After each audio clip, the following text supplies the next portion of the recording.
L'association des journalistes exerçant dans le septentrion du Bénin, AJSB, a célébré l'édition 2026 de la Journée internationale de la liberté de la presse avec un éclat particulier.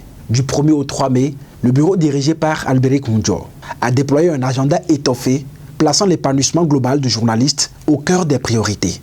Entre dépistage cardiovasculaire, marche du cœur et panel de haut niveau, ces journées ont marqué une étape décisive dans la vie de la presse septentrionale. Ndali, la commune haute, se réjouit d'abriter l'événement.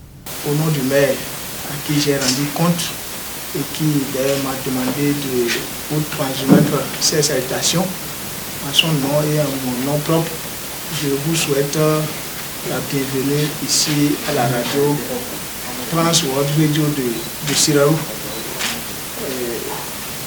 Nous sommes heureux et nous souhaitons que les travaux se passent très bien.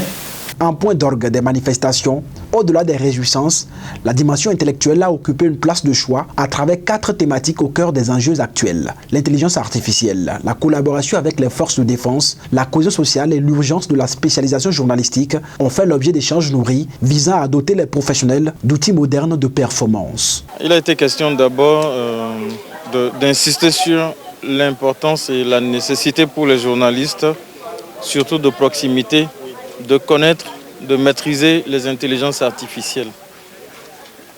Pas forcément d'en être des techniciens rompus à la tâche, mais au moins explorer et apprécier lesquels peuvent être utiles pour des tâches rapidement faisables, rapidement automatisables pour gagner du temps et gagner aussi en efficacité.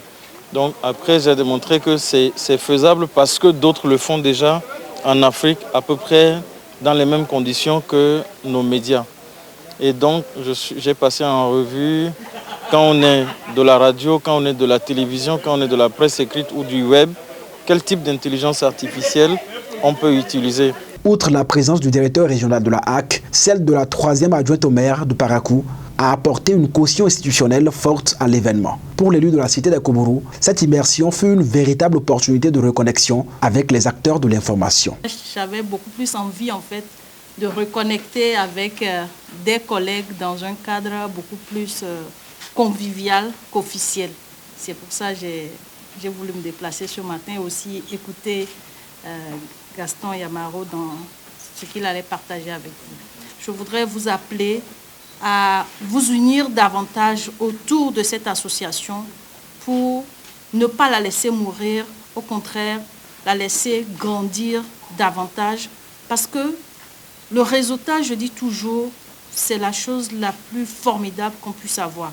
Le président de l'AJSB a exhorté ses confrères à un engagement sans faille pour écrire en lettres d'or l'histoire d'une presse crédible et respectée dans le Nord Bénin. On a commencé d'abord par une marche de santé à laquelle tous ceux qui ont fait le déplacement ont participé. Après la marche, il y a eu la visite des locaux de la radio Trans World. Après cette visite de la radio, on a eu droit à 2 communications. Une communication présentée par M. Gaston Yamaro sur les innovations de l'IA et comment les professionnels des médias peuvent utiliser l'IA comme un atout pour parfaire leurs pratiques professionnelles. La seconde communication a trait avec la collaboration qui doit exister entre la police républicaine et les professionnels des médias. Donc certaines subtilités ont été levées par le communicateur, notamment le commissaire Felico, qui a eu la charge de présenter cette communication. Et il faut dire qu'il a été instruit par le DDP qui devait être là lui-même en personne. C'est un empêchement de dernière minute qui a fait qu'il n'a pas pu venir.